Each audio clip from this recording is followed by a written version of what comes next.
cela implique la prise de conscience de toutes ces attitudes intérieures qui font que souvent nous ne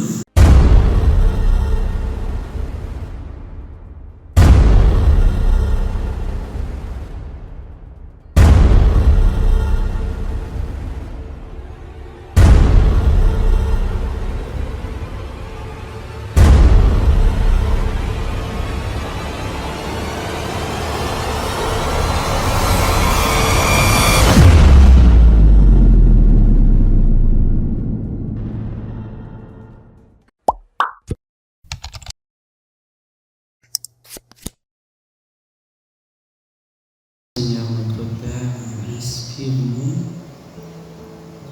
donne-nous ton esprit de paix, donne ta lumière, donne ta grâce, afin que tes paroles de nos lèvres puissent toucher les cœurs et être un baume en ceci, un baume de guérison, un baume de lumière, un baume de réconfort.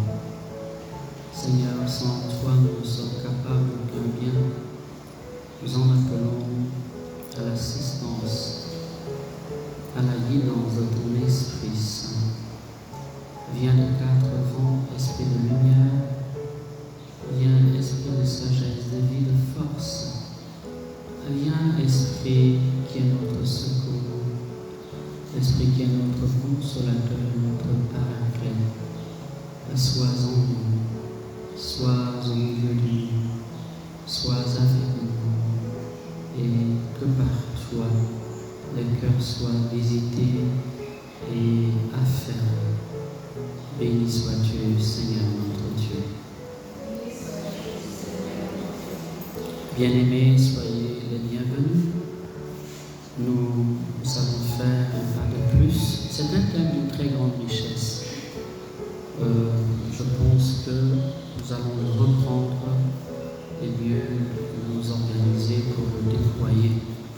Parce qu'il touche chacun d'entre nous à différents niveaux. Cet après-midi, j'aimerais dire à peu près deux choses. La premier enseignement que j'avais donné au début de retraite, j'avais fini avec une question. Je ne sais pas si vous en souvenez. C'était « Veux-tu guérir ?» Veux-tu guérir?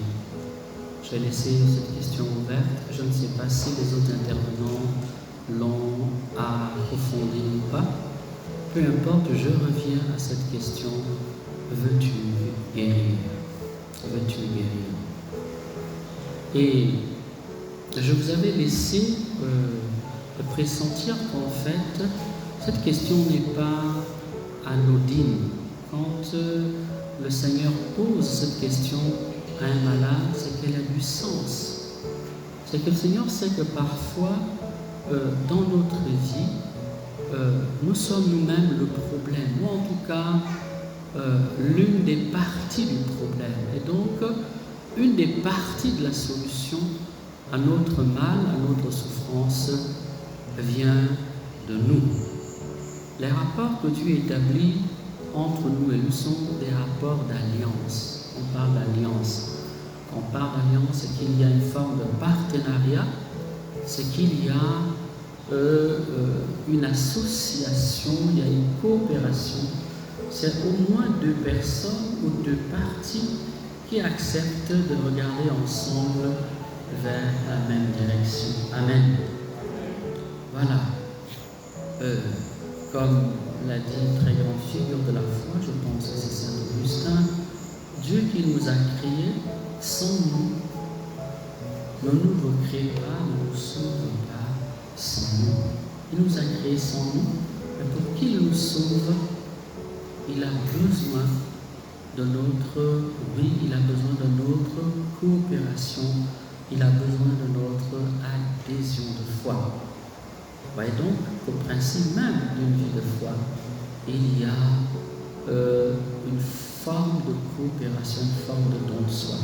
Vous me direz alors, et les enfants? Mais je vous répondrai que les enfants sont des enfants. on demande, il y a des choses qu'on ne peut pas demander à un enfant, vous n'êtes plus des enfants.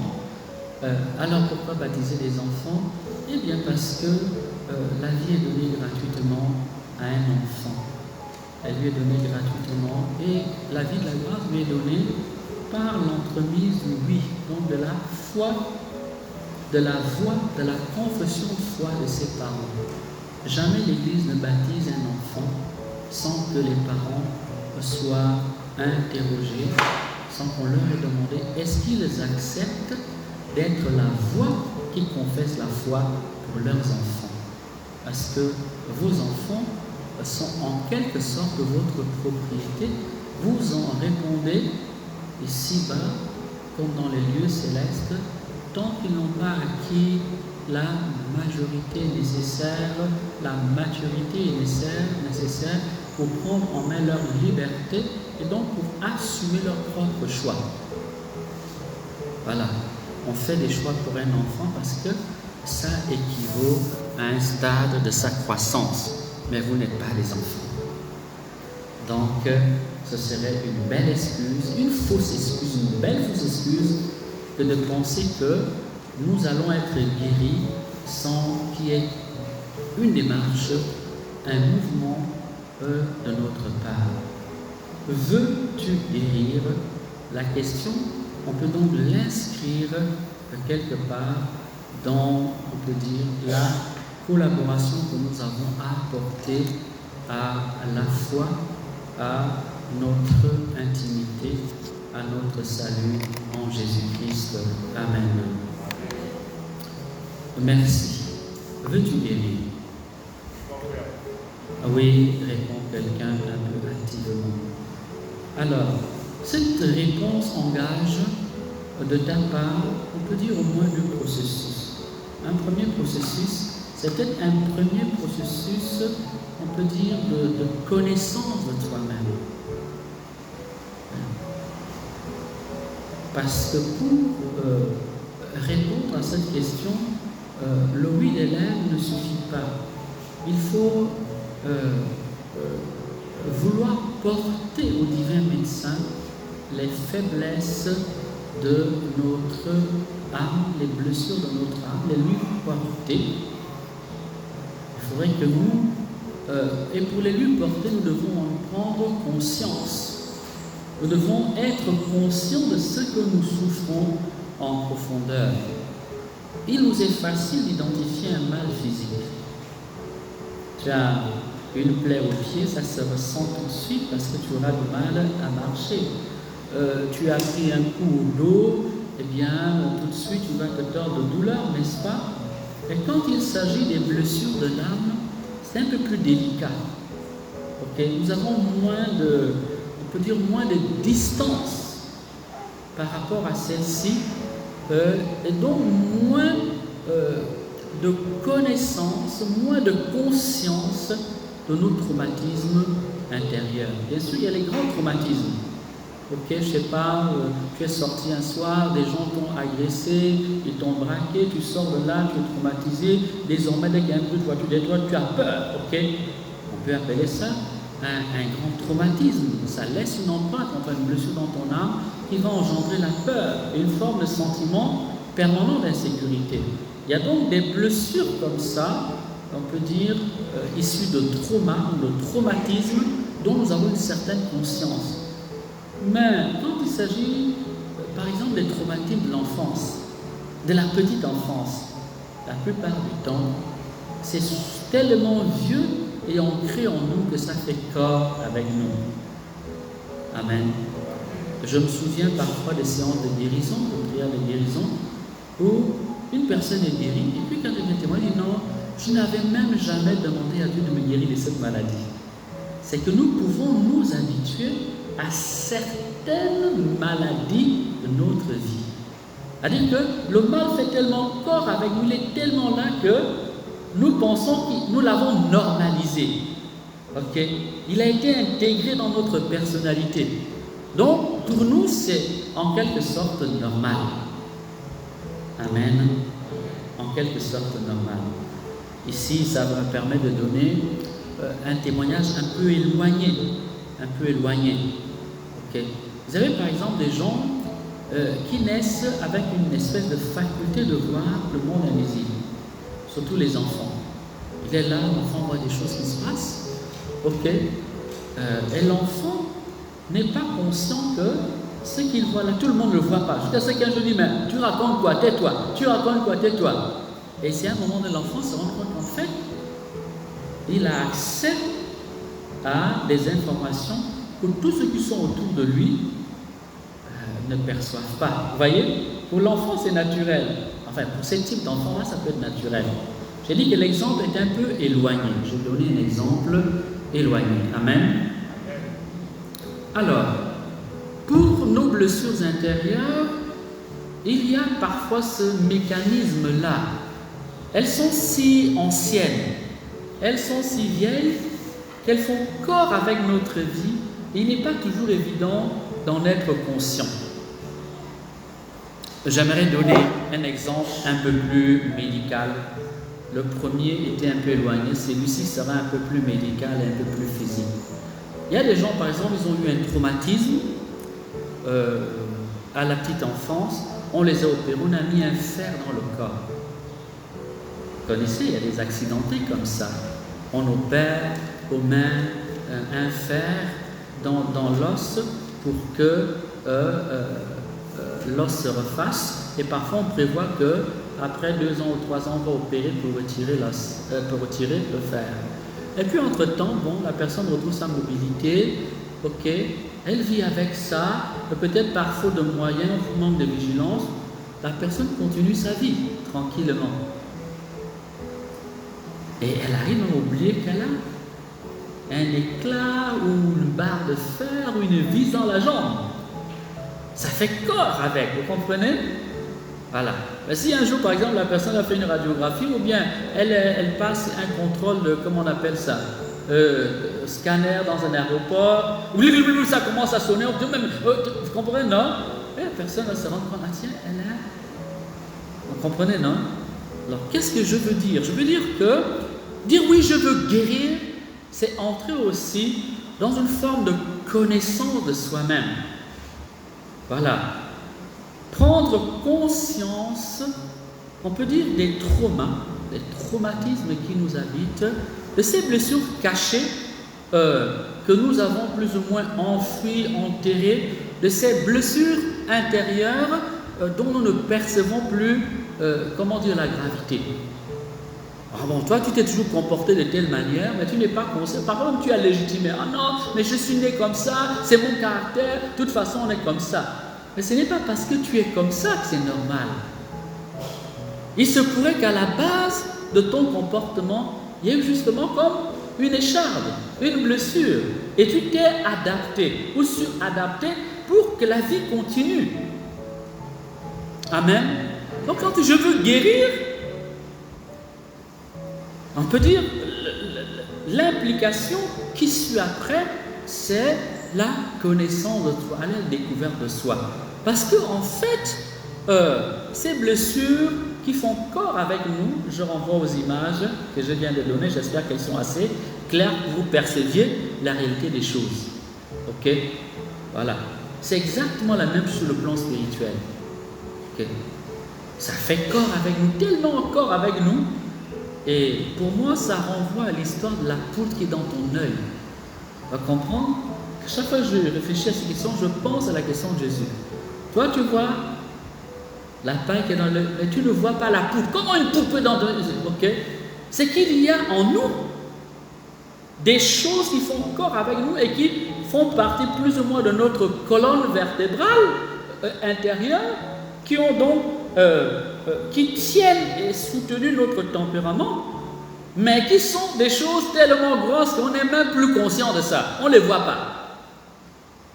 Parce qu'il va de soi que tu as une poutre dans l'œil, tu devrais la voir. Comment peux-tu avoir une poutre dans l'œil et ne pas être capable de la voir? Ça veut dire que c'est une image. La réalité donc est beaucoup plus profonde et beaucoup plus intérieure. Jésus dit donc que ceux qui jugent parfois les autres ne se rendent pas compte qu'il y a en eux des péchés beaucoup plus grands et beaucoup plus structurés ou plus structurants. Il y a donc les colonnes de leur être des choses beaucoup plus graves que ce qu'il reproche aux autres. Mais il ne les voit pas. Il ne les voit pas. Il ne les voit pas. Alors, comment vous ne les voyez pas? Bien parce que peut-être on s'est habitué à cela. Ou alors, avec la vie, on a normalisé, on a oublié, n'est-ce pas? Alors, ici donc, j'aimerais faire comprendre ceci. Lorsque nous avons été blessés, j'en ai parlé la dernière fois, nous mettons en place un certain nombre de mécanismes pour que la vie continue. Parce qu'en fait, il faut continuer à vivre. Ok?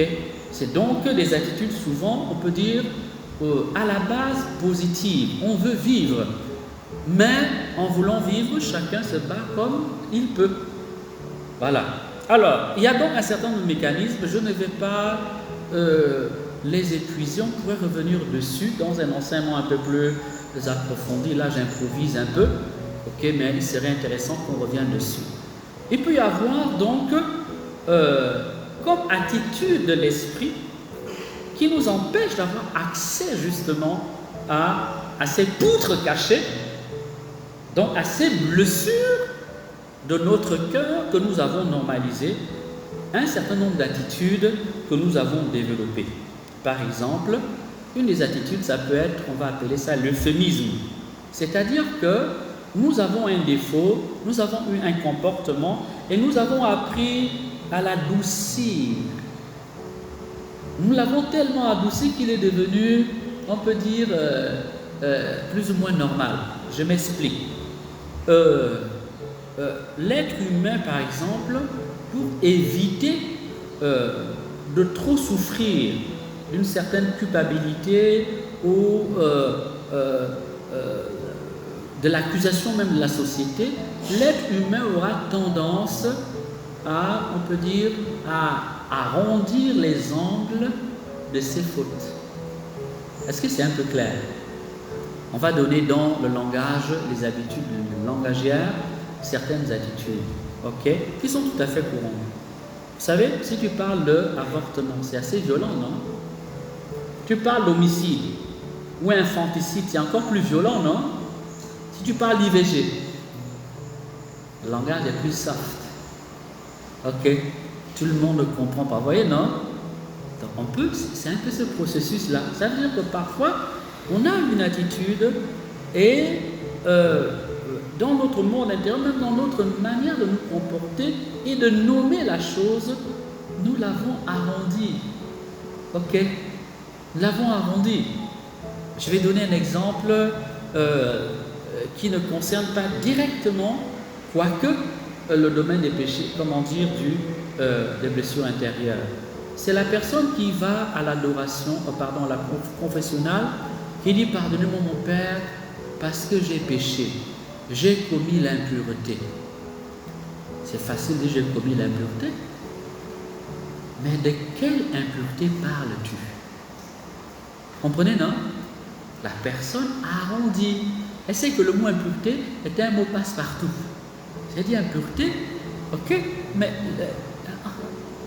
l'impureté est un monde. Tout péché est d'abord un acte impur parce qu'il te souille. Tu parles de quelle impureté? Tu as critiqué l'autre, c'est une forme d'impureté parce que le péché est une souillure spirituelle.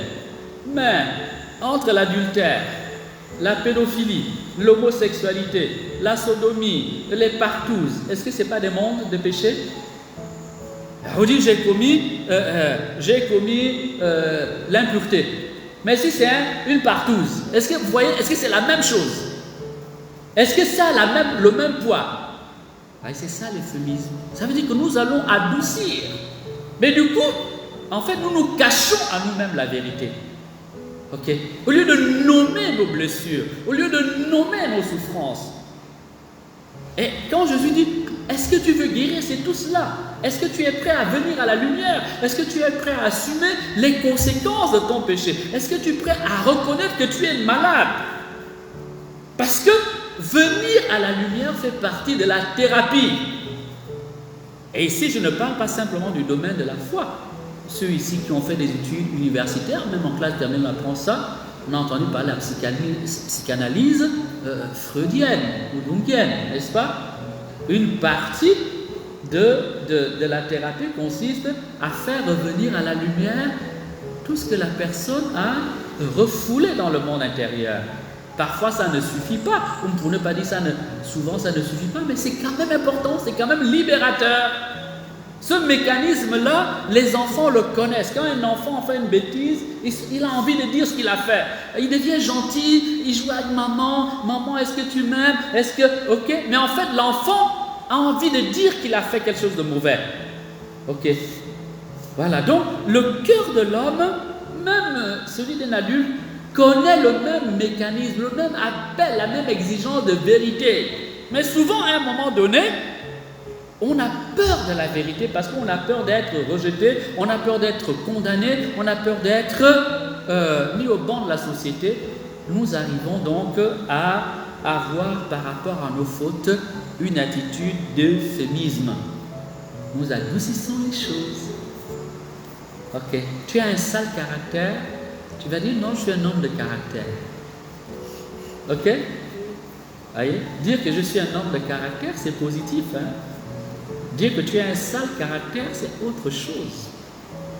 Vous voyez, non? Donc tu as bonifié. Tu as bonifié, ok, ce qui est mauvais en fait en toi. Mais Christ est la vérité, comment veut-il qu'il te libère déjà de ce mensonge-là si tu ne veux pas te regarder en face? Amen. Merci à ceux qui nous suivent. Soyez bénis au nom de Jésus. Soyez bénis au nom de Jésus. Soyez bénis au nom de Jésus. Amen. Alors, dans ce processus, il y a aussi ce qu'on appelle la rationalisation. Ok? On va donner des arguments. C'est-à-dire qu'on sait bien qu'on a tel comportement. Mais comme on n'a plus la force de le porter à la lumière, nous allons le légitimer en le rationalisant. On va donner un exemple biblique un peu violent. C'est les filles de Lot qui droguent, qui font saouler leur papa pour avoir des relations intimes avec leur papa. Et elles justifient en disant que non, c'est comme leur papa n'avait pas d'enfants, elles sont seules, n'ont pas d'hommes, elles vont donner une descendance d'autres enfants à leur père. Vous voyez? Ici, c'est la politique de la fin justifie les... J'étais obligé de le faire. De toute façon, tout le monde fait comme ça. Ok? Voilà, je n'avais pas le choix. Si on a toujours le choix. Voilà. Vous prenez deux femmes, une qui a des problèmes financiers, elle va mendier ou se tuer, essayer de vendre je ne sais pas quoi, des beignets. Une autre qui va se mettre au bord de mer pour se vendre nue. Les deux avaient la même, au point de départ, plus ou moins le même contexte de vie. Vous comprenez, non? L'autre a choisi quelque part le chemin de facilité en disant non, de toute façon, il faut bien que je vive, vous comprenez? L'autre va prendre un chemin plus difficile. On a toujours quelque part le choix. Amen. On a toujours le choix. Tant qu'on n'a pas engagé une volonté dans le mal, eh bien, elle reste indemne. Dis amen, amen, amen, amen. Amen. Voilà, c'est Genèse 19, 32. Alors, avec ce mécanisme de rationalisation, donc mécanisme intérieur que nous mettons en place, en fait, pour éviter de venir à la lumière. Christ est la lumière. Tu ne peux pas vouloir du salut de Dieu tout en étant complice de tes ténèbres intérieures, tout en te cachant dans les ténèbres. Il faut que tu viennes à la lumière. Tu dois accepter de faire un travail de lumière en toi. Il faut que la lumière divine, bien sûr c'est dérangeant. Bien sûr que c'est dérangeant pour tout le monde de venir à la lumière. Mais il n'y a pas d'autre porte de salut où tu restes enfermé dans le monde du mal et les ténèbres symboliquement représentent le monde du mal. Et toutes les formes de cachotterie, de mensonges, n'est-ce pas, et de complicité aux ténèbres représentent cela. Ou alors, tu acceptes que pour un temps, la lumière te violente. Parce que la lumière, la vérité est parfois blessante.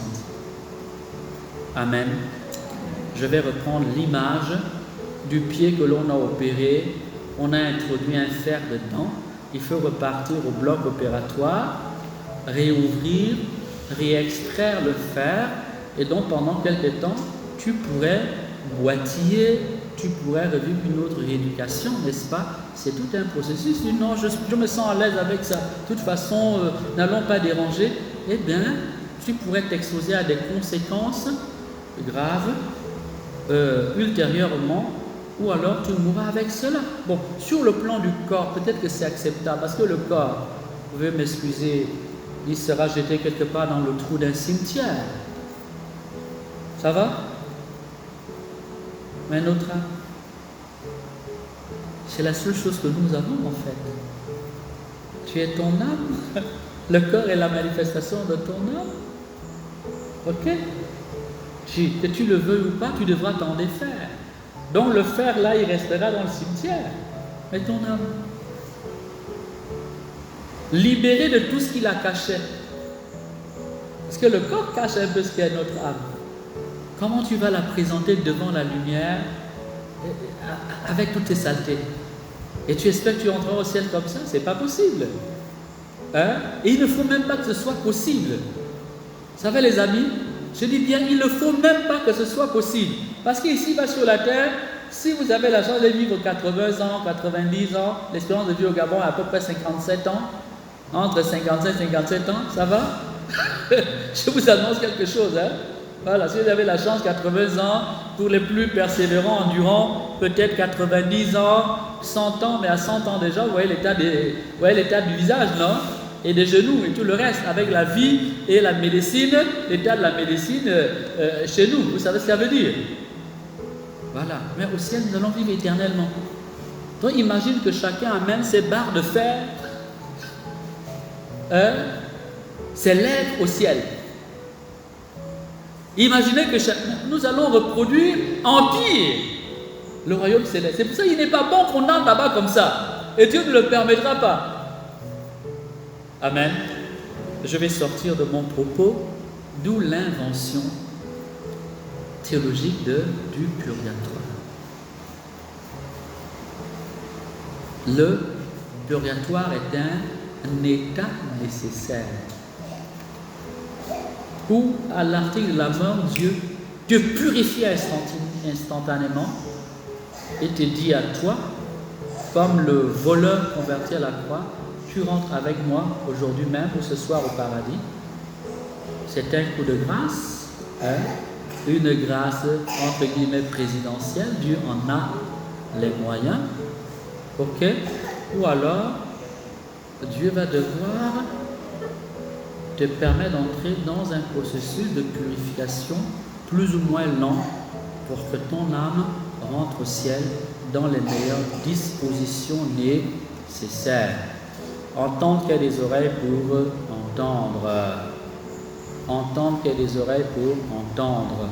Et cet enseignement-là a une base biblique. Mais cela ne fait pas l'objet de mon enseignement, c'est juste pour lever les questions possibles. Amen, amen, amen.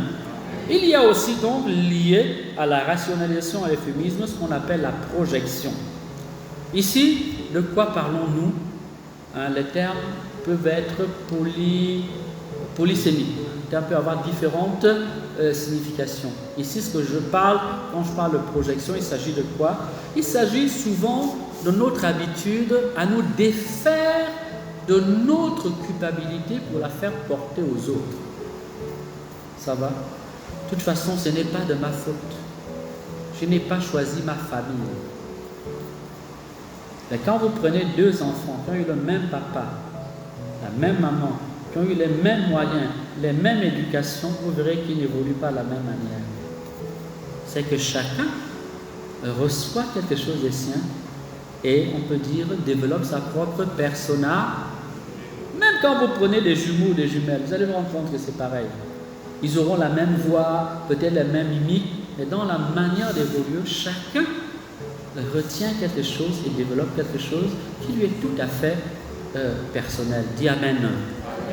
Qui fait qu'il n'est pas son âme jumelle, son frère jumeau. Amen, amen, amen. Donc souvent,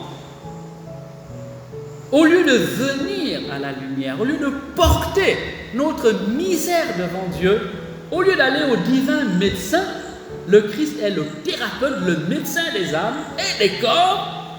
Comme disait le catéchisme de l'Église catholique, c'est vraiment le médecin qu'il nous faut. Eh bien, nous allons nous décharger de notre part de responsabilité et de culpabilité sur les autres. Ce n'est pas de ma faute, c'est la faute à maman. Ce n'est pas de ma faute, c'est la faute de papa. Ce n'est pas de ma faute, c'est la faute des autres. C'est la faute de la société, c'est la faute de mon entourage. Ok, c'est la faute de ton entourage, de tes parents, de tes proches, de la société. Mais comment expliques-tu que ton frère, avec qui tu es né du même ventre, du même lit, ils avaient reçu la même nourriture, la même éducation, lui a fait différemment? C'est que tu as une part de responsabilité. Amen. Vous voyez? Quand tu dis oui, je veux guérir, ça ne doit pas être du bout de lèvres, il faut que tu sois capable de reconnaître la part d'obscurité qu'il y a en toi, la part de complicité au mal qui t'habite. Et tu ne peux pas évoluer autrement qu'en te défaisant, en exposant cette part d'obscurité à la lumière. Amen. Vous voyez, si on va lire le récit d'Adam et Ève, le péché d'Adam et Ève, qu'est-ce qui se passe? Ils ont péché. Dieu vient, attends, tu es où? Bon, oui, mais il n'a pas parlé comme ça. Je fais juste une mise en scène, d'accord? C'est une mise en scène. Voilà. Ok. Attends, tu es où? Adam est caché dans un coin. Il dit, je suis là. Il dit, oh, Adam, mon fils, qu'est-ce que tu as fait? Silence. Est-ce que tu as mangé le fruit là? Je t'avais demandé de ne pas manger. Qu'est-ce que dit Adam? Est-ce qu'il demande pardon? Hein? Est-ce qu'il dit même oui, j'ai mangé? Est-ce que vous avez vérifié? Est-ce qu'il dit oui, j'ai mangé? Il dit quoi? C'est la femme que tu m'as. En d'autres termes, je suis innocent. Je suis une victime. C'est de ta faute, Dieu. C'est toi qui m'as donné cette femme-là. C'est toi qui me l'as choisie. Hein? Ben, quand je te l'ai choisie, tu pouvais refuser, non? Est-ce qu'Adam a refusé? Ok. Il était bien content quand Dieu lui a donné une épouse. Bon, s'il vous plaît, entre nous, hein, le péché d'Adam et Ève, c'est pas qu'ils ont eu ce que l'homme et la femme ont quand ils sont mariés. Ça va, non? Je dois expliquer. Parce que parfois, il y a des gens qui ont encore des esprits un peu tordus. Non. Ève est l'épouse que Dieu a donnée à... Voilà. N'imaginez pas non plus qu'ils ont le même sang. L'histoire de côte là, ça ne veut pas dire que Dieu a dépecé. Ok, ça veut dire tout simplement qu'ils sont de la même nature. Elle est humaine comme l'homme. Elle est humaine. Le sang qui coule dans l'homme, c'est le même sang qui coule chez la femme. Ça ne veut pas dire que Dieu a opéré, et puis je ne sais pas par quelle sorcellerie il a fait. Non. Enlevez ça de votre tête. Dis Amen si tu m'entends. Dis Amen. Voilà. Ok. Donc, s'il n'y a pas de rapport incestueux, après on peut discuter de la suite, mais je ne vais pas m'embrouiller. Je garde une ligne précise sur l'enseignement que j'essaie de déployer. Amen. Voilà. Et Dieu se tourne vers Ève. Qu'est-ce que Ève dit? C'est le serpent qui m'a, en d'autres termes, c'est pour si de ma faute. Aucun ne dit j'ai désobéi. Dieu leur avait intimé l'ordre de ne pas manger parce que c'est un poison. Ok? Et s'il vous plaît, entre nous, ce n'est pas non plus un fruit. C'est un langage symbolique qui veut dire que Dieu a posé une règle. Et ils ont refusé de respecter la règle. Ok? C'est dit dans un récit théologique imagé. Ok? N'imaginez pas qu'ils étaient en train de courir là. Il a sauté sur le fruit. Ça va les amis? Comme il ne faut pas imaginer que Dieu est venu là. Je ne sais pas quel truc il a fait respirer à l'homme, qui s'est évanoui. Ok? Et puis après, voilà. C'est un langage théologique imagé pour dire des vérités théologiques et spirituelles sur le mystère de la vie humaine, de la création de l'homme et de la femme, et des liens qu'il y a entre eux. Amen. Voilà. J'ai commis l'impureté. Ça peut être que tu as couché avec un chien. Ça se fait aujourd'hui. Hein. Ça se fait. Hein. Quand on regarde la plupart des publicités, maintenant, le chien est en train de lécher la bouche. Tout le monde regarde ça. On trouve ça normal. On trouve ça normal. Je me souviens d'un jeune. Je vais volontairement taire les contours de la chose. Ok. Il est invité dans une famille en Europe. C'est un jeune asiatique. Il est hébergé par une famille occidentale. Voilà. Et le soir, on arrive l'heure de manger. Il voit que la mémé qu'il avait accueillie a disposé 3 plats. Elle se dit peut-être qu'ils ont un invité parce que la mémé vivait seule.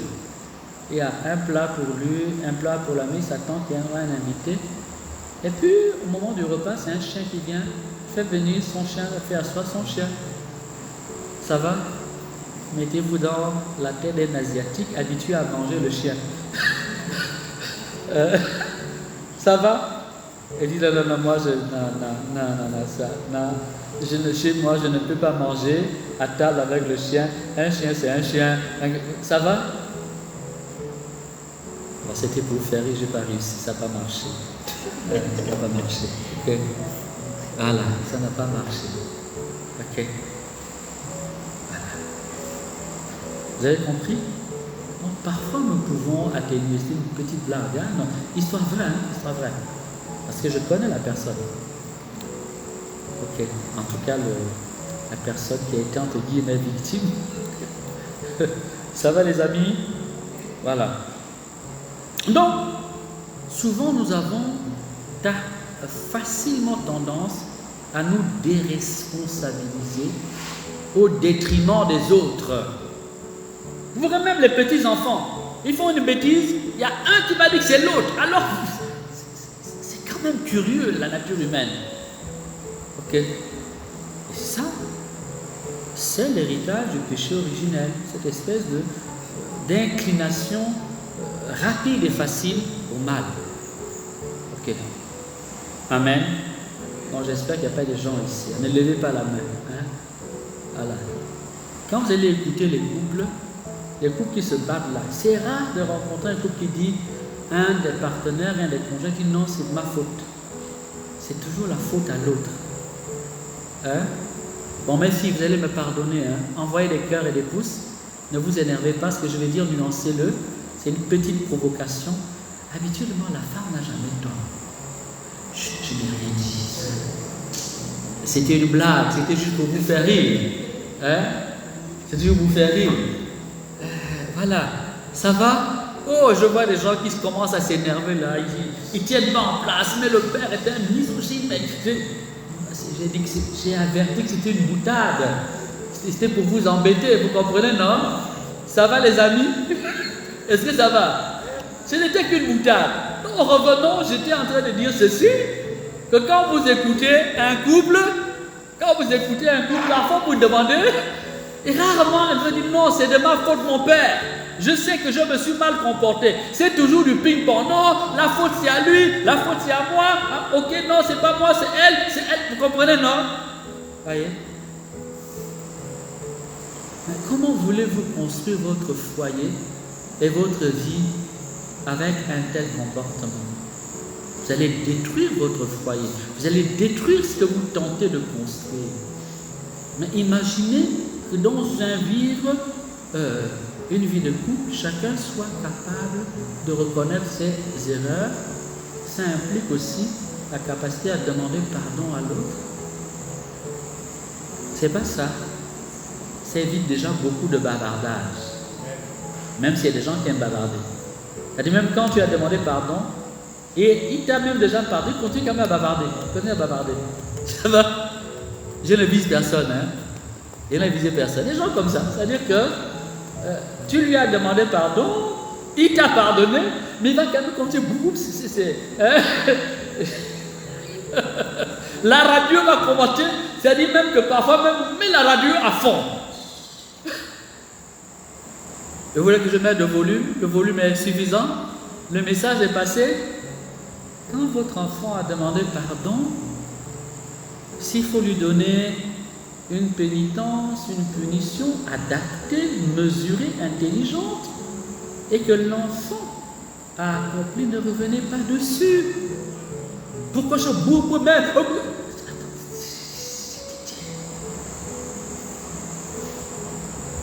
Il y a un problème là. Ne serrez pas trop le visage comme ça parce que vous avez vu déjà. Je vous ai vu. Amen. Alors, autre attitude que j'avais déjà mentionnée dans l'autre enseignement. Merci ma fille, je savais que c'était vrai, c'est pour ça que je l'ai dit. C'est vrai, je savais que c'était vrai. Merci de m'encourager. Merci. Alors, c'est une autre attitude un peu plus subtile et souvent même un peu plus inconsciente, c'est le refoulement. Il y a des situations où c'est inconscient, on le fait, c'est-à-dire qu'on a fait quelque chose de mauvais, on fait tout pour oublier. Mais ce n'est pas parce que tu as oublié que tu as résolu le problème. Ok. Mais souvent, nous faisons tout pour oublier parce que ça nous dérange. Ok? L'acte fait parle en nous. Les actes que nous posons parlent en notre cœur, en notre faveur ou en notre défaveur. Est-ce que vous avez remarqué ça? Quand tu as posé un acte, si l'acte était mauvais et grave, l'acte là parle en ton cœur. Il parle, même si personne ne te dit rien, l'acte gronde, l'acte crie, hurle dans ton cœur. Mais quand tu as posé aussi un acte bien, il y a une joie secrète. Même si les gens ne te comprennent pas, tu seras déçu de ce qu'on ne te comprend pas, mais au fin fond, il y a une forme d'assurance tranquille, une forme de paix de l'âme. Dis amen, amen, amen, amen. Dis amen. Alors donc, c'est le refoulement. Il y a des gens qui le font plus ou moins consciemment. C'est-à-dire qu'il a fait quelque chose de grave, il fait tout d'abord pour que ça ne fasse pas de bruit, et deuxièmement pour que lui-même oublie. Voilà. Avec une telle habitude, c'est évident qu'il nous sera toujours difficile de venir à la lumière, comme il sera toujours difficile de faire une bonne confession. Ok? Parce qu'on a mis en place un mécanisme intérieur d'oubli. C'est un mécanisme intérieur qu'on a conçu parfois sur des années, ou toute une vie, qui fait que dès qu'on fait quelque chose de mauvais, on continue à vivre tranquillement, comme si de rien n'était, parce que tout de suite l'esprit refoule ça. On le met dans un tiroir, on ferme le tiroir. On n'en parle plus, c'est comme si ça n'a jamais existé. Mais qui t'a dit que ça n'a jamais? Ce qui a existé existera. Ok? C'est dans un coin de ta mémoire. Dès lors que c'est dans un coin de ta mémoire, ça peut sortir n'importe quand. Ok? En tout cas, quand tu seras devant l'œil qui voit tout, Dieu, qu'est-ce qu'il y a de caché sous le regard de Dieu? Donc, autant casser ton tiroir si tu as perdu la clé, ressortir le dossier et dire, bon papa, pardon, aide-moi à gérer cette affaire-là. C'est quand même mieux. Et Jésus va dire que quand tu as un roi va en guerre, ok, avec un autre roi, il s'assied, il voit s'il peut. S'il ne peut pas, il négocie. Autant négocier maintenant avec le Seigneur. Amen. Autant négocier avec le Seigneur. Quand tu dois, Jésus va dire aussi cela, quand tu dois de l'argent à quelqu'un, ok, avant qu'il ne te jette au tribunal, arrange-toi avec lui. Arrange-toi. Ce n'est pas parce que tu vas cacher la chose, oublier la chose, faire comme si elle n'existait pas, que la chose n'existe pas. Ok? Au contraire même, parce qu'on estimera que tu avais le temps. Tu as eu tout le temps qu'il fallait, donc tu es encore plus condamnable. Ça va? Ma fille, ça va? Hein? Amen. Le refoulement, donc, On envoie dans l'inconscient ce qui nous dérange, ce qui trouble, et ça donne souvent lieu à des attitudes de déni. Le déni. Le déni. C'est-à-dire que quelqu'un est dans un déni de vérité. Il a fait quelque chose, mais mentalement, c'est comme s'il n'a rien fait. Parfois, tu peux te demander, mais tu as fait quoi? Il s'embrouille lui-même. C'est-à-dire que dans sa tête, c'est comme si la chose n'existe pas. Est-ce que vous vous rendez compte que c'est même pathologique? Hein? C'est-à-dire quelque chose qui ne tourne pas rond dans son esprit. Okay. Est-ce que c'est venu comme ça brutalement? Non! La personne petit à petit a mis ces mécanismes au-dedans d'elle-même. Mais ces mécanismes sont des mécanismes qui la privent de la vérité, qui l'empêchent de voir la vérité. Or, la vérité vous rendra libre, dit Jésus. La vérité vous libérera. La vérité vous affranchira. Vous voyez? De l'esclavage des blessures intérieures, la lumière, le fait de faire la vérité est déjà un chemin de guérison. C'est déjà un chemin de guérison. Faire venir à la lumière le mal que nous nions, le mal que nous ne voulons pas voir en face, le mal que nous avons fait, le mal qui nous domine, nous permet déjà d'assainir notre monde intérieur. Amen.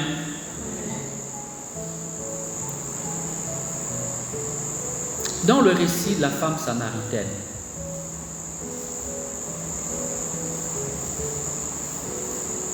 c'est le chapitre 4 de Saint Jean, il y a une femme, vous vous souvenez, Jésus au puits de Jacob, Jésus passe là, ils sont en Samarie, ils arrivent en pleine journée, ils ont faim, ils ont soif, et Jésus s'assied au bord du puits. Ok. Et les apôtres vont dans le village ou la ville voisine acheter de quoi manger. Et puis voilà que, sous un soleil de plomb, une femme arrive. Elle est seule. Voilà. Normalement, une femme prudente ne marche pas seule. Et normalement, dans un village, les femmes ne vont pas seules à la rivière. On va toujours en groupe. Pourquoi? Parce que c'est plus sécurisé. Ok?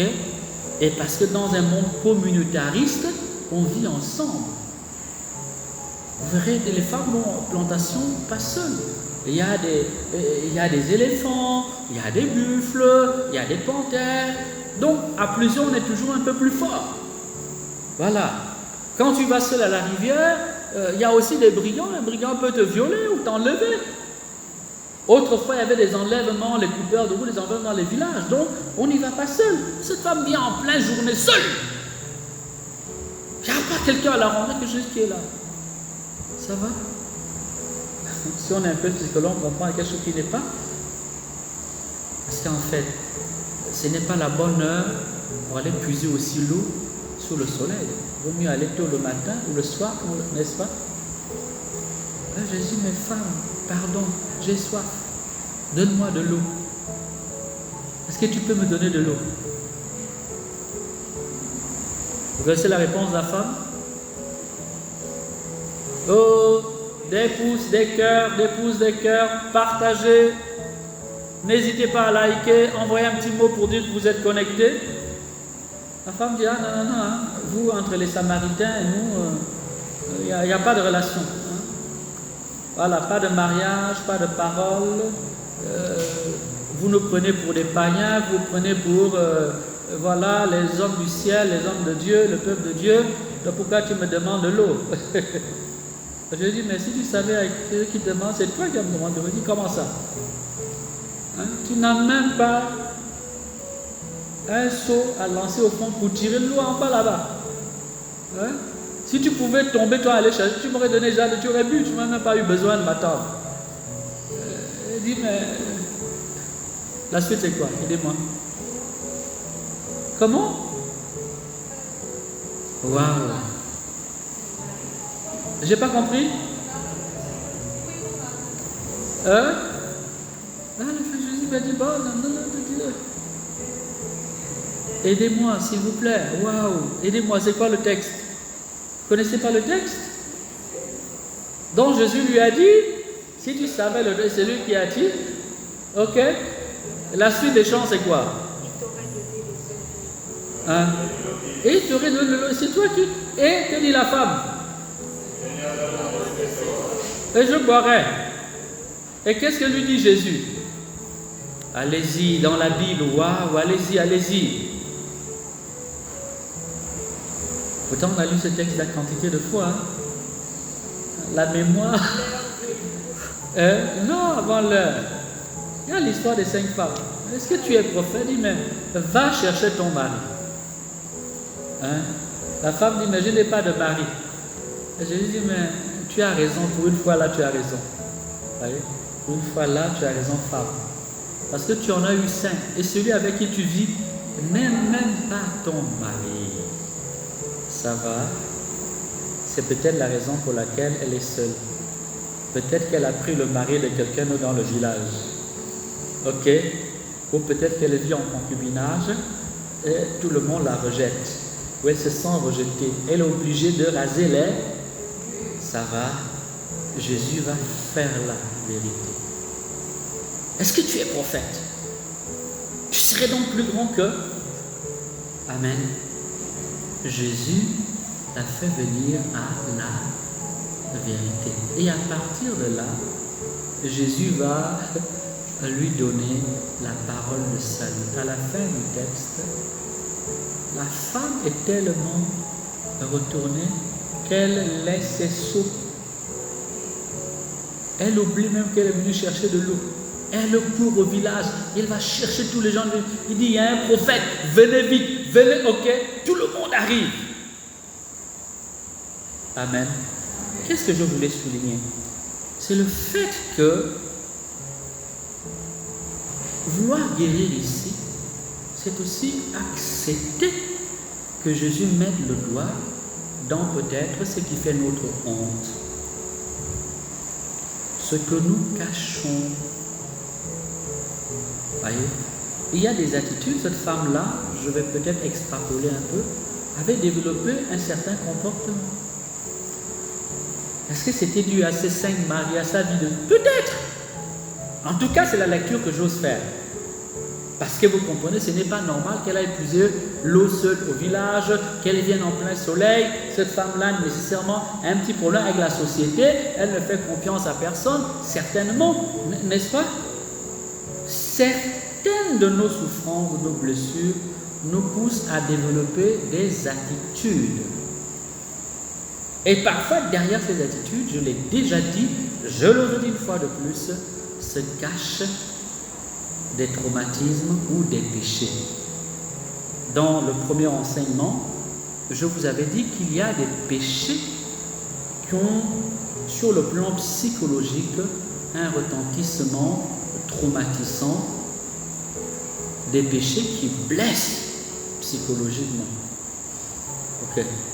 Quand une femme vit avec un homme qui n'est pas le sien, socialement, c'est une blessure. Oui ou non? Oh, envie de vous cacher. Les chisas là, vous cachez. Et après, vous mettez ça en musique. Vous voyez? Rationalisation. Est-ce que vous avez remarqué? Si vous allez écouter les paroles, non, moi je fais le boulot que tu ne fais pas, sachez que nous aussi, à notre place, voyez, on rationna, on justifie. Mais comment vas-tu être pardonné? Comment vas-tu être sauvé si tu légitimes, tu justifies ton péché? Comment veux-tu que Dieu te justifie?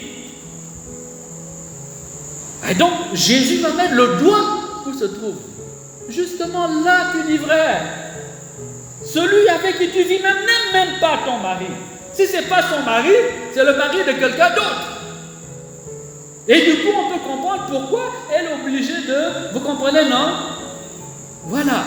Jésus a mis le doigt dedans. Une fois que Jésus a mis le doigt dedans, elle est réconciliée avec elle-même, avec Dieu. Elle va être réconciliée avec tout le village. Amen, amen, amen, amen. Amen. Alors, Jean 5, 6, veux-tu guérir? Cela implique la prise de conscience de toutes ces attitudes intérieures qui font que souvent, nous ne voulons pas venir à la lumière. Ok? Nous ne voulons pas venir à la lumière. Voilà. Il y a des gens, quand ils lisent la Bible, ok, si par exemple, toi, tu vis avec la femme de quelqu'un d'autre, quand tu vas lire ta Bible, même si tu viens à l'église matin, midi et soir, quand tu la Bible, on parle d'adultère, tu vas tourner la page vite. Tu tournes vite la page. Ok? Voilà. Quand tu dis notre Père, pardonne-nous comme nous pardonnons, si toi tu n'as pas envie de pardonner, la manière dont tu vas réciter cette partie-là, tu vas te protéger, tu vas te rendre imperméable à cette phrase. Alors tu peux la répéter même 1000 fois, 10 000 fois, elle ne va rien te faire. Parce que tout simplement, quand tu arrives à cette partie-là, ton esprit est déjà verrouillé. Mais si tu ouvres ton esprit, tu vas te rendre compte, tu vas être dérangé. Pardonne nos offenses, comme nous pardonnons aussi à ceux qui nous ont offensés. Tu ne pourras pas dire ça à l'aise. Ok?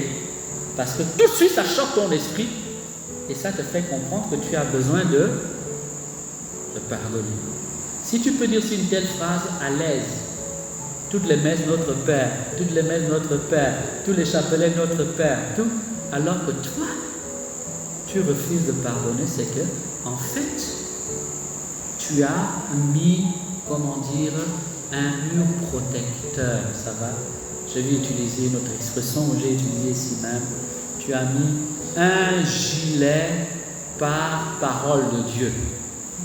Ça va? Tu as mis un gilet là, qui empêche que la parole de Dieu ne peut pas te... Tu as mis une armure intérieure, qui fait que quand Dieu veut te parler, il ne peut pas. C'est imperméable. Ça ne passe pas. Et ça donne quoi? Ça donne ces chrétiens qui sont dans nos communautés chrétiennes, dans nos paroisses, dans nos groupes, dans nos communautés, dans nos lieux de retraite, 10, 15, 20 ans, leur vie ne change pas. Tu peux crier, sauter, prier, ils peuvent tomber par terre, se rouler, on peut chasser tous les démons, mais leur vie ne va pas changer. Parce qu'ils ont mis une espèce de bouclier qui les rend imperméables à la parole de Dieu. Ça me permet de vous dire, quand on dit ta parole ne revient jamais vers toi sans avoir accompli, c'est vrai quand Dieu crée, mais ce n'est pas vrai quand Dieu sauve. Parce que quand Dieu sauve, tu as besoin de dire oui. Si tu refuses, regardez le jeune homme riche. Vous connaissez l'évangile du jeune homme riche? C'est le chapitre combien? Je pense 19 de Luc, il me semble, si je ne me trompe pas. Hein? Jésus l'a appelé. Je lui ai dit, mais mon gars, je n'ai jamais rencontré un jeune aussi bien que toi. C'est rare des gens comme toi. Hein? Mais tu veux être parfait. Va, laisse tout, vends, le donne et viens sur moi. La Bible dit quoi? Il est reparti triste. La parole l'a percuté. Et comme il a dit non, il est reparti. Ok. Mais celui qui a mis le bouclier par... Est-ce que la parole de Jésus est revenue? Elle a réalisé. Jésus l'avait appelé, non? Est-ce que la parole a réalisé ce pourquoi elle était sortie? Elle n'a pas répondu. Ça veut donc dire que devant la conversion, eh bien malheureusement l'homme peut verrouiller son cœur. Amen, amen, amen, amen. Qui a verrouillé son cœur ici? Ne lève pas la main. Faire le sondage. Les gens qui ont verrouillé le cœur. Ils ne voient pas clair. Ok. Vous voyez,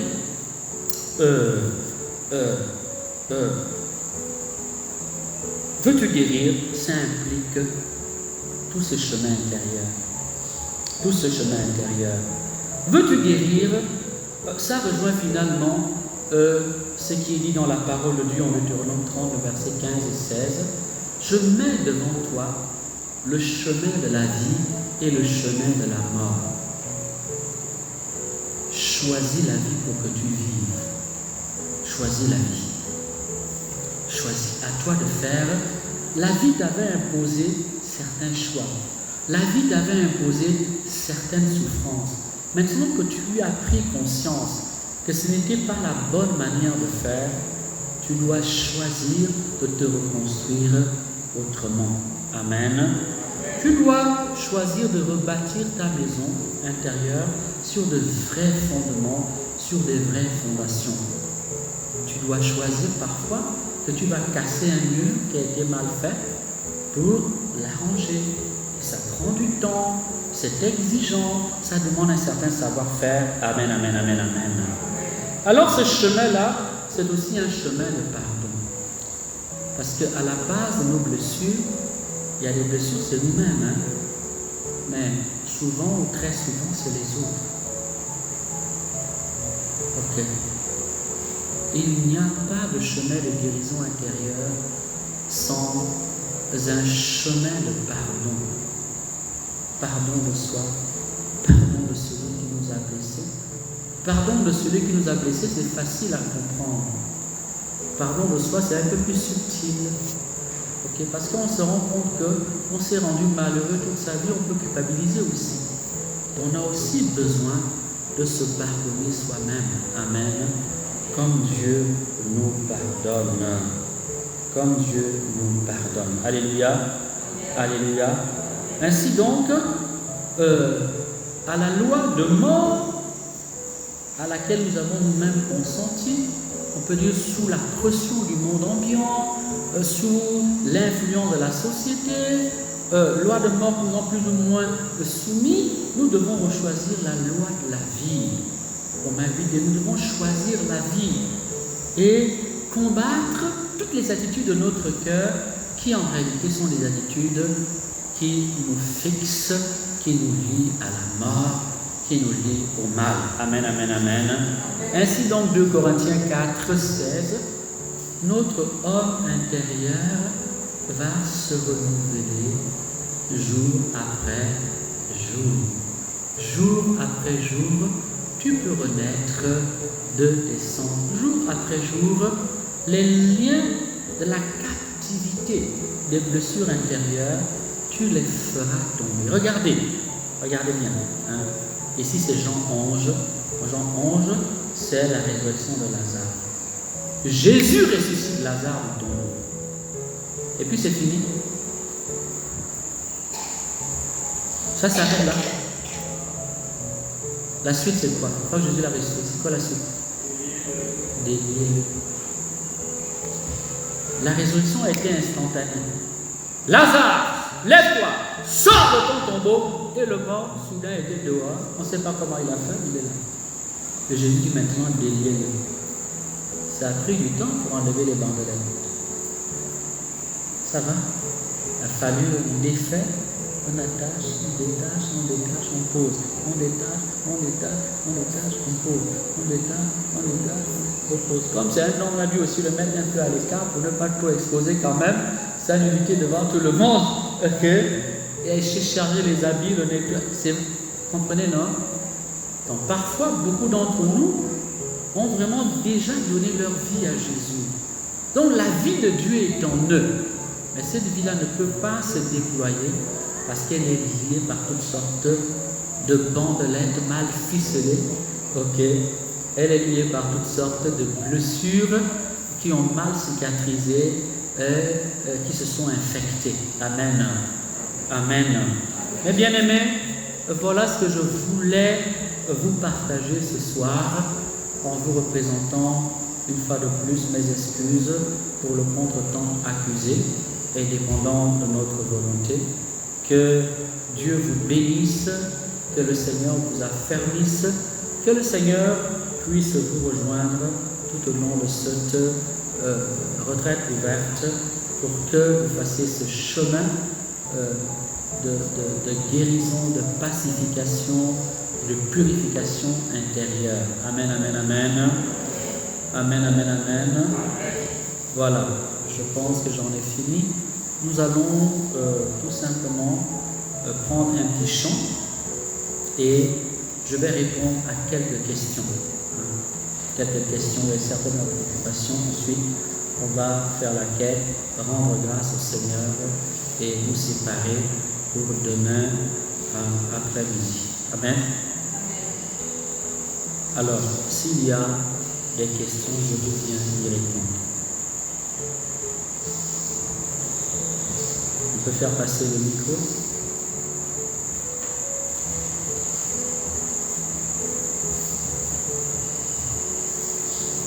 Quelqu'un aurait-il une question? S'il n'y a pas de question, on passe à autre chose. Oui, par ici. Un peu vite. Mon père, la question que je pose, c'est par rapport à ce que vous avez dit, quand on a affaire à un enfant qui de fois voit le monde invisible que les gens ne voient pas, et à chaque fois on réprimande l'enfant, et après l'enfant finit par se renfermer, bien des fois en vouloir les personnes qui sont autour de lui.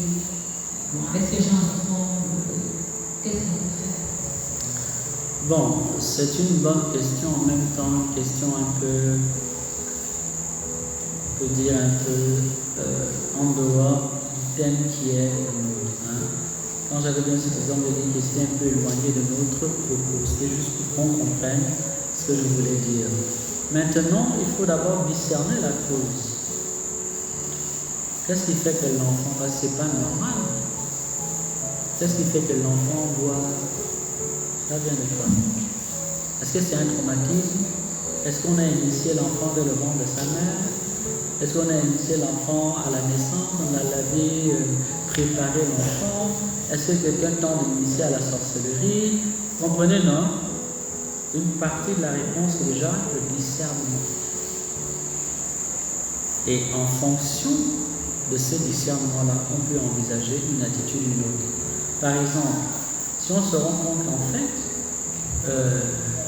le voisin est en train de montrer la sorcellerie à l'enfant, vous allez faire quoi? Vous allez dire, vas-y, continue, c'est bien qu'il voit les choses. Hein? Vous avez vu, non? Donc une partie de la réponse se trouve dans le discernement. Pourquoi? Qu'est-ce qui se passe? Qu'est-ce qui s'est passé? En fonction de ça, on peut donner des éléments de réponse. Amen. Je m'arrête là pour ne pas trop sortir du thème qui est le nôtre. Amen, amen. Oui, d'autres questions?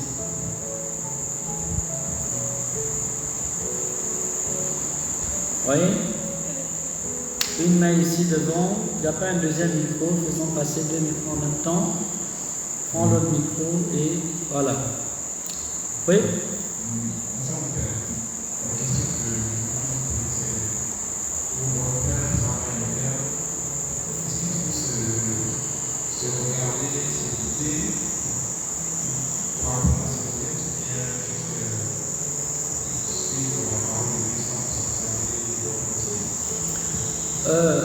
C'est Saint Jacques qui dit que la parole de Dieu est comme un miroir. Si on se met en vérité devant Dieu sans gilet par balle, ce que j'ai appelé gilet par parole de Dieu, petit à petit en douceur, Dieu va nous permettre de comprendre notre vie. Ok? Dieu va le faire sans nous violenter, parce que Dieu sait étape par étape, ça on peut supporter, ça on n'est pas encore prêt. Ok? Là, ça c'est le moyen, on peut dire, le plus naturel. On se met face à la parole de Dieu. Saint Jacques compare la parole de Dieu à un miroir. Donc, à force de fréquenter la parole comme un miroir, j'ai accès à ma personne, à mon identité. Et ça se fait petit à petit. Maintenant, parfois, on organise des retraites de guérison intérieure avec un accompagnement de guérison intérieure où vous allez avoir une écoute, on va avoir une session de prière, on va suivre les personnes, ok? C'est un deuxième chemin. Et le renouveau a beaucoup développé cela. Ok? Voilà, ce sont, je peux dire, maintenant si je veux pousser un peu plus loin, qu'on le veuille ou pas, si on rentre dans un véritable processus de sanctification, il va arriver qu'on va vivre ce qu'on appelle les purifications passives. Vous savez, il y a toujours un moment donné où Dieu estime que si tu dois, pour que tu avances, il faut qu'il casse tous ces coffrages-là. Il va te mettre dans des circonstances intérieures qui feront que tout cela, il va le défaire. C'est comme des coffrages, des fers qu'il a retirés. Alors, en spiritualité chrétienne, on appelle ça des purifications passives. Passives parce que en fait, c'est Dieu qui opère et toi, quelque part, tu récoltes seulement. Amen. Merci. Oui? Le Père a déjà répondu un peu partiellement à ma préoccupation. Je vais quand même poser la question. Lorsque on a été refoulé, et que on se rend compte maintenant que on a refoulé tel mal sans se rendre compte et on prend conscience à une certaine heure de savoir quelle étape maintenant après avoir pris conscience de sa situation. Comment faire maintenant pour guérir? Bon, j'avais commencé pour ceux qui ne suivent la question, à dire la suivante. Si l'on se rend compte qu'on a refoulé une blessure, un mal, quelles peuvent être les étapes suivantes? Je dirais déjà que si on s'est rendu compte de ça, c'est qu'un processus est enclenché. Ok? Si c'est refoulé, normalement c'est inconscient. Ok? Mais si ça remonte, ça veut dire que ce qu'on avait enfermé est en train de remonter. Qu'est-ce qu'il faut? Il faut, la patience. Les choses ne se font pas comme ça. Parce que, je l'avais dit au début, la guérison aussi parfois est un processus. Ok? Si on prend patience, on continue le chemin qu'on a entamé, Dieu lui-même va achever. Ça, c'est la voie, on peut dire, naturelle, directe, ordinaire.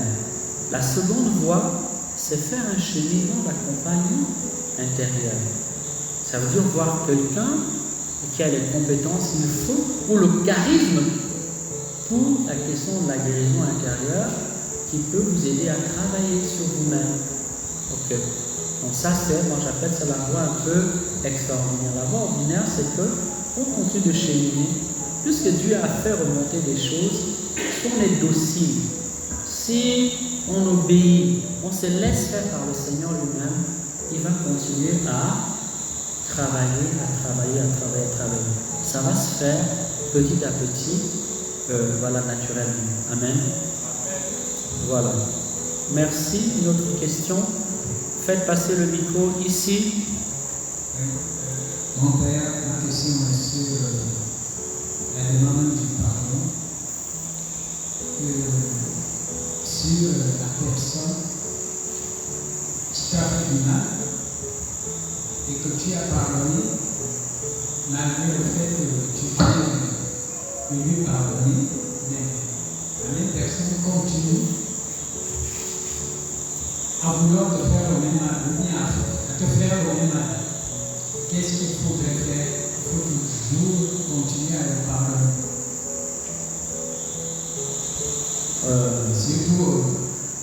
Pardonner à quelqu'un, ça ne veut pas dire qu'il ne va pas recommencer. Pardonner à quelqu'un, c'est refuser de rendre le mal pour le mal. Pardon. Et le don. C'est en réalité accepter de continuer à vivre par-delà le mal qu'il t'a fait. Voilà. Maintenant, si c'est quelqu'un de normal, d'intelligent, tu lui as pardonné. En principe, il devrait s'efforcer de ne plus te blesser. Mais le fait de pardonner à la personne ne change pas magiquement la personne. Qu'est-ce que tu dois faire? Eh bien, le pardon libère ton propre cœur de la haine, de la colère que tu avais, qui est entrée en toi suite à l'offense qui t'a été faite. Que faut-il faire? Il faut garder une attitude de prudence. Tu sais que tu vis avec tel monsieur, il peut te mettre le poison dans l'eau. Évite de boire son eau, ne partage pas son plat, Dieu ne t'en voudra pas pour ça. Donc il y a une certaine attitude de prudence à avoir. Ok? Ce n'est pas parce que tu as pardonné ou que tu es chrétien que tu dois être, veuillez m'excuser, idiot, quoi. Ok? Tu as le devoir de protéger ta vie, mais sans rendre le mal, ok, pour le mal. Amen. Oui, autre question. Faites passer le micro. Oui. Bonsoir. Bonsoir. Vous avez dit tout à l'heure que les traumatismes de la petite enfance font encore avec eux. Mais comment faire pour discerner que les blessures, justement, de notre petite enfance, que ce sont vraiment nos blessures qui font maintenant encore. Comment faire pour discerner que ça, ce sont les blessures de notre petite enfance? Parce que ça fait corps avec nous, ça, c'est notre caractère, c'est notre attitude. Maintenant, comment faire pour discerner que non, ça vient des blessures, et ça, c'est vraiment notre personnalité.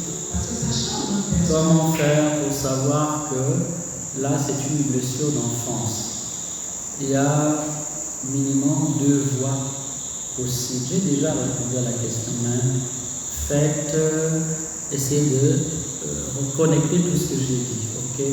La première voie, c'est la voie ordinaire. Quand tu pries Dieu, tu te mets en vérité sans protection devant la parole de Dieu. S'il y a quelque chose qui ne tourne pas rond en toi, Dieu va te le montrer.